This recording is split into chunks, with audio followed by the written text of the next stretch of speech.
Assalamualaikum warahmatullahi wabarakatuh.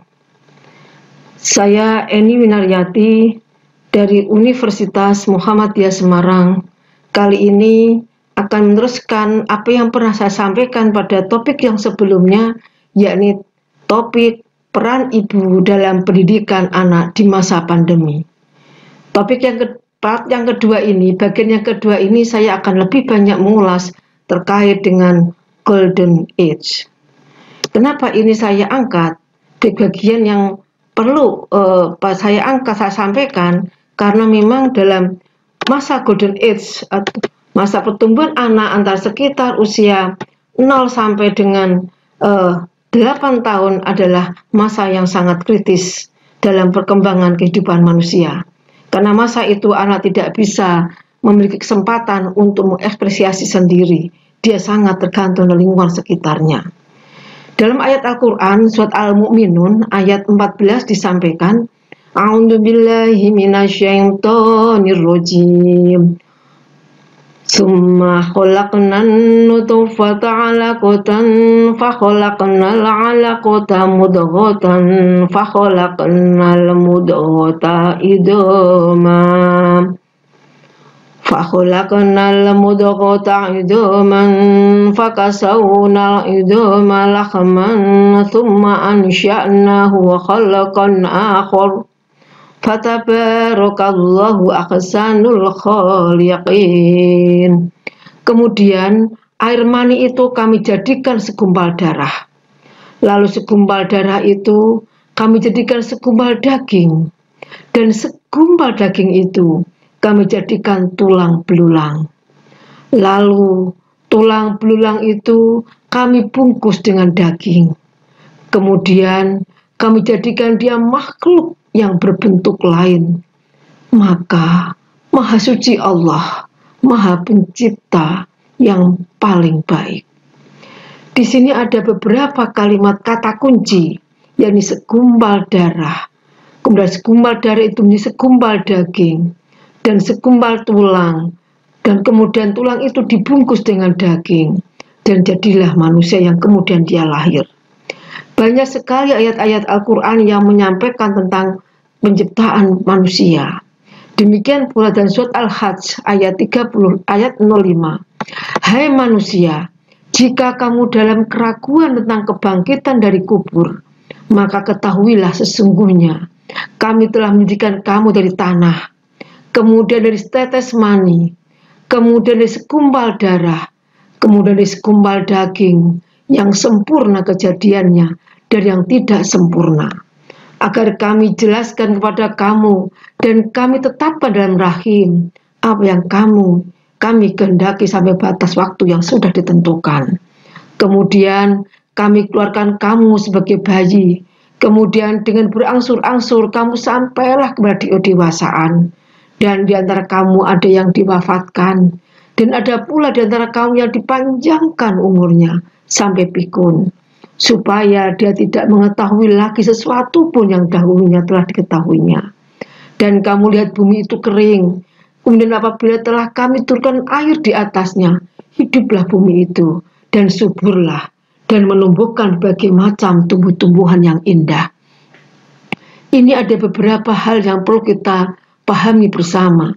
Di antaranya tetes mani, tetes dari sekian atau tetes mani itu berjuta-juta sel yang akhirnya ada 1 atau 2 atau 3 jadilah manusia, jadilah bayi.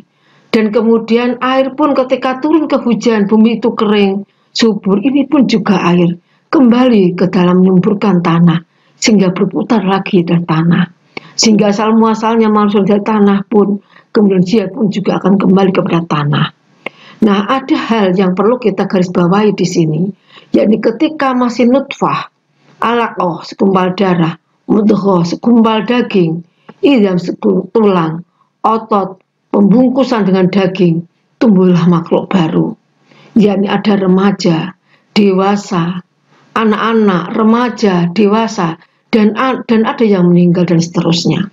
Ada beberapa yang bisa kita petik terkait dengan pendidikan. Yang pertama adalah bahwa pendidikan itu harus diperhatikan dari awal sebelum proses kejadiannya manusia. Yang kedua adalah bahwa manusia itu belajar the long life education. Sepanjang umur hidup manusia adalah belajar. Yang ketiga adalah belajar tentang ketawaduan, ketundukan, dan belajar tentang eksistensi diri, karena semua manusia itu sesungguhnya adalah sama. Sesungguhnya tidak ada yang beda. Disinilah kita banyak sekali kita petik dari hikmah ayat yang ada dalam Al-Quran ini. Kenapa kemudian saya sampaikan ini terkait dengan tema yang saya angkat adalah karena memang golden age adalah suatu lahirnya seorang bayi sampai dia sekitar 6-8 tahun, dan masa itu anak tidak bisa, sangat tergantung dengan orang-orang sekitarnya, sangat tergantung dengan orang tuanya. Demikianlah ini kalau kita cermati proses kejadiannya manusia sampai akhirnya dia melahirkan, dan ini ada menandakan bahwa suatu proses ini tidak lepas dari suatu nilai-nilai kajian ilmiah yang perlu ditelusuri bagi manusia, dan semuanya itu ada di dalam Al-Quran. Nah, terkait dengan golden age, pendidikan masa kanak-kanak sampai anak-anak, dari bayi sampai dia dewasa, dari bayi sampai dia kanak-kanak, terutama sekitar umur 8 tahun, anak di sini dia masih belum bisa mandiri. Disinilah sangat pentingnya peran orang tua, orang dewasa, kakaknya, saudaranya yang ada di sekitarnya sangat mempengaruhinya. Sehingga disinilah sangat perkembangan anak itu sangat dipengaruhi lingkungan sekitarnya. Apa itu golden age? Golden age adalah usia anak pada masa awal hidupnya di dunia. Golden age adalah usia anak ketika mereka berumur 0 sampai dengan 6 atau 8 tahun. Usia tersebut berada pada perkembangan terbaik untuk fisik dan otak anak. Sebagai orang tua tentu kita ingin anak bertumbuh kembang dengan baik.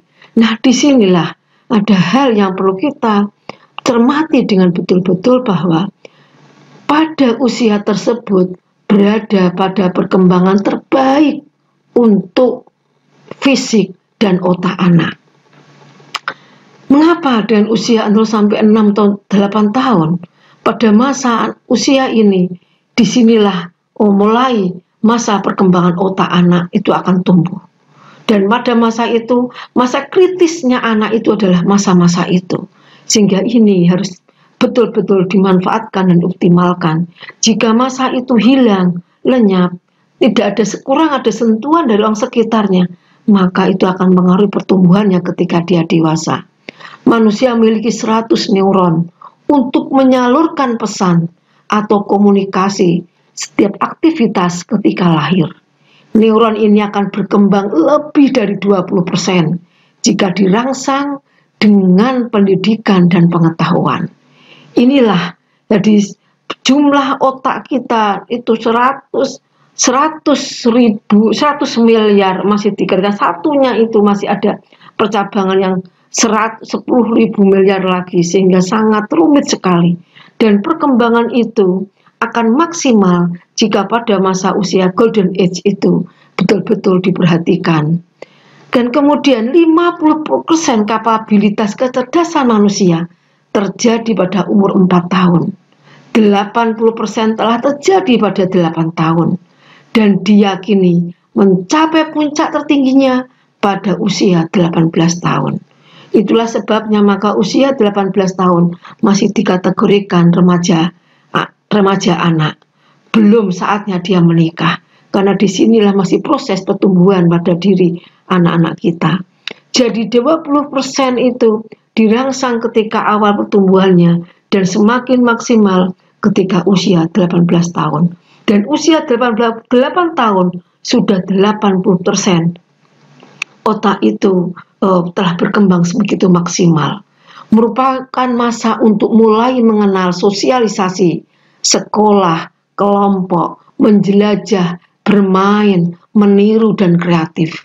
Inilah saatnya anak itu sekolah, apakah itu di KB, kelompok bermain, ataukah dia di taman kanak-kanak.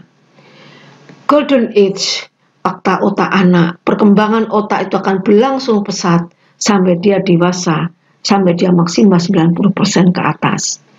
Ada hal-hal yang perlu saya sampaikan di sini, yakni pendampingan pada awal tumbuh kembang anak ini menjadi hal yang sangat penting. Pertama, ya bersikap hangat, penuh kasih dan responsif. Harus kita perhatikan apa saja anak di situ, kebutuhannya apa, maka orang tua harus responsif. Yang kedua, bicara, baca dan menyanyi untuk anak dalam masa-masa yang sangat pas untuk disampaikan. Disinilah orang tua mulai belajar bagaimana lagu-lagu, menyanyi dan sebagainya untuk ditransferkan kepada anaknya. Membuat rutinitas harian sehingga masa-masa itu dia akan terbiasa. Kalau dia dilatih mengaji dan masa-masa itu maka dia akan terbiasa mengaji. Maka itulah sebabnya banyak anak kecil yang dia mudah sekali menghafalkan ayat-ayat Al-Quran. Pada masa-masa itu masa-masa yang sangat pas bagi pertumbuhan anak. Mengawasi permainan yang aman untuk anak. Ini pun sangat penting sehingga apa yang permainannya dimiliki oleh anak harus dalam pantauan didampingi oleh orang tua. Selektif memilih tontonan TV untuk anak kita itu pun juga penting. Tidak semua tayangan itu ditonton, dilihat oleh anak. Maka pendampingan sekitarnya menjadi sangat utama. Kemudian berikutnya ada disiplin mengajarkan anak. Rutinitas, keteraturan. Kalau itu rutin dilakukan maka anak akan terbiasa ketika dewasa. Maka membelajarkan sholat pun ketika dia masih anak-anak. Ketahuilah bahwa setiap anak itu unik. Kenapa anak itu unik? Mari masing-masing anak itu akan membawa kelebihan. Masing-masing anak akan membawa potensi yang masing-masing pun tidak sama. Disinilah perlu adanya pengembangan minat dan bakat pada diri anak. Karena setiap anak itu pasti memiliki potensi yang tidak sama.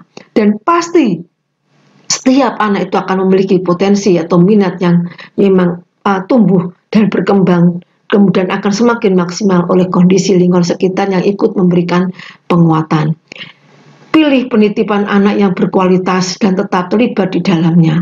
Demikian juga memilih sekolah-sekolah yang dekat, yang kemudian bisa ada pendampingan dari orang sekitarnya. Pendampingan dalam pengawalan menggunakan HP, gadget. Karena gadget itu pun sangat mempengaruhi perkembangan anak.